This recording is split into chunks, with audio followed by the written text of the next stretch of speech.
Good morning. Today is the 11th day of January and welcome to the Daily Post, where we bring you some scriptures and thoughts and ideas that we hope will challenge and uplift you through the day.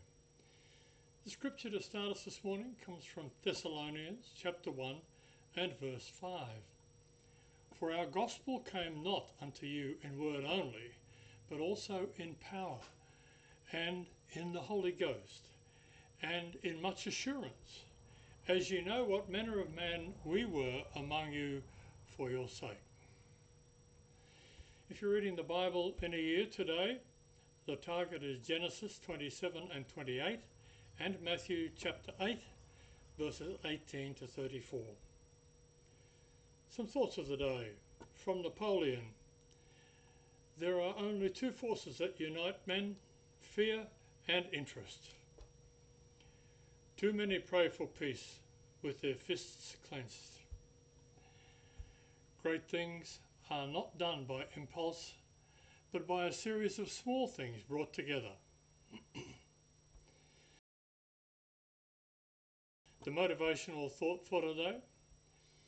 The privilege of prayer, to me, is one of the most cherished possessions because faith and experience alike convince me that God himself sees and answers, and his answers I never venture to criticize. It is only my part to ask.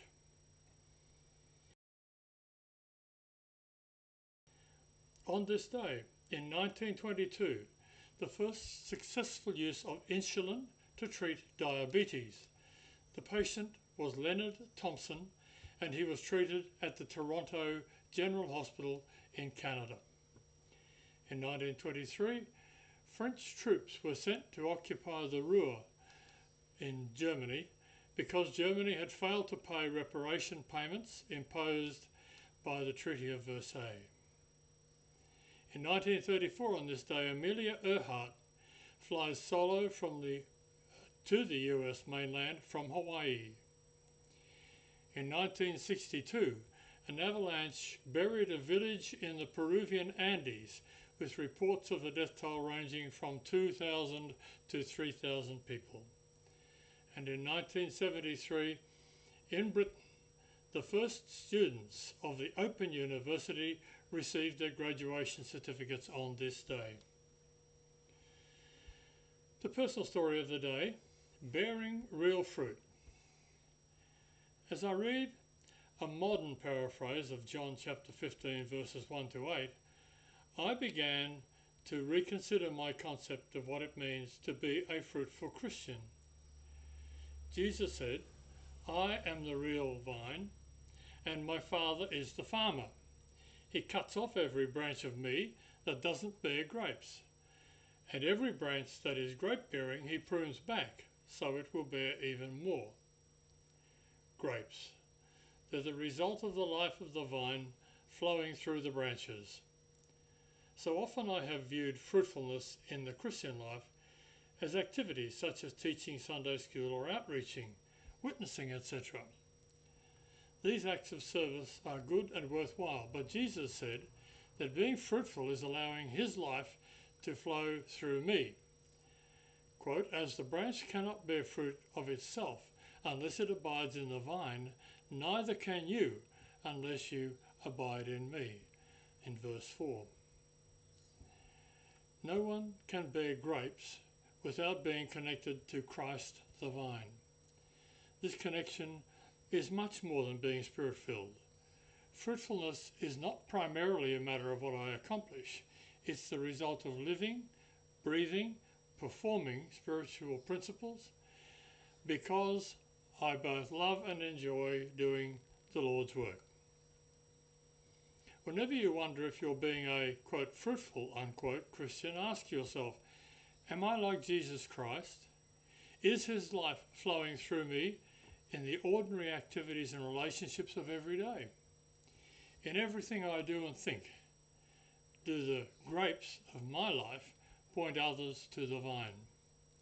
Or am I just doing the tasks I think that I should do? The devotional thoughts of the day, the first, the right way to use the voice gifts. The scripture from Isaiah chapter 28 verse 11 with references from 1 Corinthians chapter 14 verses 1 to 25. For with stammering lips and another tongue will he speak to his people. Of all the spiritual gifts listed in the book of 1 Corinthians, few have received as much attention in our day as the gifts of tongues. This gift was also a focus of concern in Paul's day. Problems had arisen as a result of the manner in which the Corinthians exercised the gift of tongues. The use of this gift confused those who were already believers and alienated many who had not yet been saved. The Corinthians seemed to have placed more emphasis on tongues than on any other gift. They were so eager to speak in tongues that they used it during the times of the voice gifts, where no interpretation was present. Because of this, Paul redirected them, reconfirming the number of people who could speak in tongues and on the conditions in which tongues could be used during the voice gifts. Although prophecy and tongues were both spiritual gifts, there were notable differences between them. According to Paul, the one who spoke in tongues spoke to God.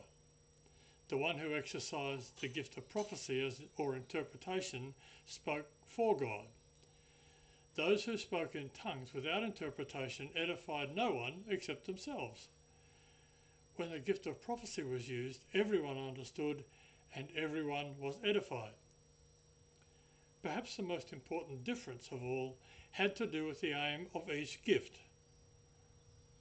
The believer who spoke in tongues edified himself and produced a sign to the unbeliever. The goal of the one who exercised the gift of prophecy was to edify the church as a whole.